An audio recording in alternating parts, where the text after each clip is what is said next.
ओम शांति। आज की अव्यक्त मुरली 11 फरवरी सन 1971 से लिया गया है, जिसका शीर्षक है अंतःवाहक शरीर द्वारा सेवा। टीचर्स के साथ मुलाकात। अव्यक्त बाप दादा कहते, इस ग्रुप को कौन सा ग्रुप कहें? बच्चे कहते, स्पीकर्स ग्रुप। बाप दादा कहते, स्पीकर्स अर्थात स्पीच अर्थात भाषण करने वाले।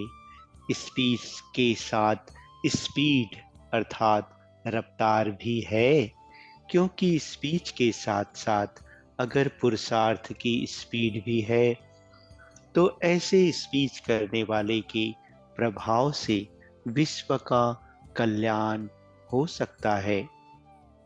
अगर स्पीड के बिना स्पीच है तो विश्व का कल्याण होना मुश्किल हो जाता है। तो ऐसे कहें कि यह स्पीच और स्पीड में चलने वाले ग्रुप हैं, जिन्हों की स्पीच भी पावरफुल, स्पीड भी पावरफुल है। उनको कहते हैं विश्व कल्याणकारी मास्टर, दुख हरता, सुख करता। तो ऐसे कार्य में लगे हुए हो। जो दुख हरता सुख करता होता है, वह स्वयं इस दुनिया की लहर से भी परे होगा और उन्हों की स्पीच भी दुख की लहर से परे ले जाने वाली होगी। ऐसी स्टेज पर ठहर कर स्पीच करते हो। स्पीच तो स्टेज पर ठहर कर की जाती है, तो आप किस स्टेज पर ठहर स्पीच करते हो? जो बाहर की बनी हुई स्टेज होती है, उस पर स्पीकर को जिस समय कोई स्थूल स्टेज पर जाना होता है, तो पहले अपनी स्थिति की स्टेज तैयार है व नहीं, यह चेक करता है। ऐसे स्टेज पर ठहर कर स्पीच करने वाले को कहते हैं श्रेष्ठ स्पीकर। जैसे स्थूल स्टेज को तैयार करने के लिए भी कितना समय और परिश्रम करते हैं, ऐसे ही अपनी स्थिति की स्टेज सदैव तैयार रहे, उसके लिए भी इतना ही पुरुषार्थ करते हो। ऐसी पावरफुल स्टेज पर ठहर स्पीच करने वाले का यहाँ आबू में यादगार है। कौन सा? बच्चे कहते दिलवाड़ा। बाबा कहते दिलवाड़ा तो याद की यात्रा का यादगार है। गौमुख नहीं देखा है? गौमुख किसका यादगार है? यह मुख का यादगार है।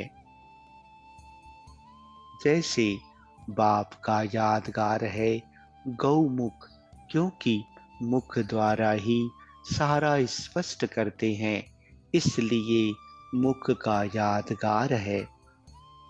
स्पीकर का भी काम मुख से है, लेकिन ऐसे जो श्रेष्ठ स्टेज पर ठहर कर स्पीच करते हैं, सदैव एवर रेडी स्टेज हो। ऐसे नहीं कि समय पर तैयार करनी पड़े। एवर रेडी स्टेज होने से जो प्रभाव होता है वह बहुत अच्छा पड़ता है। इसलिए पूछा कि प्रभावशाली हो। इस ग्रुप को प्रभावशाली ग्रुप कहें, सभी सर्टिफिकेट देंगे। बच्चे कहते बाबा अच्छा ग्रुप है। बाप दादा कहते अगर आप सर्टिफिकेट देती हो तो फिर यह सर्व को सेटिस्फाई अर्थात संतुष्ट करने वाले भी होंगे। संतुष्ट मनिया तो हो ना, इसमें हाँ करते हो। अगर खुद संतुष्ट मनिया हैं तो औरों को भी संतुष्ट करेंगे। टीचर का भी पेपर होता है, कैसे? बच्चे कहते, टीचर का पेपर सूक्ष्म वतन से आता है। बाप दादा कहते, टीचर का पेपर कदम कदम पर होता है। जो भी कदम उठाते हो वह ऐसा ही समझकर उठाना चाहिए कि पेपर हॉल में बैठकर कदम उठाती हूँ, क्योंकि स्पीकर अर्थात स्टेज पर बैठे हैं। तो जो सामने स्टेज पर होता है उसके ऊपर सभी की नजर होती है। आप लोग भी ऊंची स्टेज पर बैठे हो। अनेक आत्माओं की निगाह आप लोगों के कदम पर है। तो आपको कदम कदम पर ऐसा अटेंशन से कदम उठाना है। अगर एक कदम भी ढीला व कुछ भी नीचे ऊपर उठता है तो अनेक आप लोगों को फॉलो करेंगे। इसलिए टीचर्स को जो भी कदम उठाना है वह ऐसा सोच कर उठाना है, क्योंकि ताजधारी बने होना। ताज कौन सा मिला है? जिम्मेवारी का ताज। जितनी बड़ी जिम्मेवारी उतना बड़ा ताज।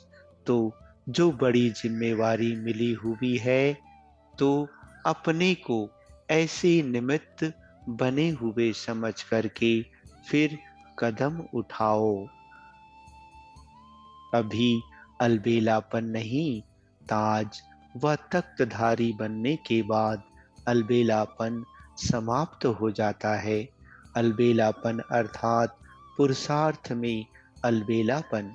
इस ग्रुप को सदैव यह समझना चाहिए कि जो भी कदम व कर्म होता है वह हर कर्म विश्व के लिए एक एग्जाम्पल अर्थात उदाहरण बन करके रहें, क्योंकि आप लोगों के इन कर्मों का कहानियों के रूप में यादगार बनेगा। आप लोगों के यह चरित्र गायन योग्य बनेंगे।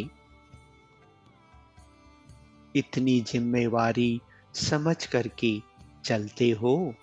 यह इस जिम्मेवार ग्रुप की विशेषताएं हैं। जो जितना जिम्मेवार उतना ही हल्का भी रहेगा। अच्छा, ओम शांति।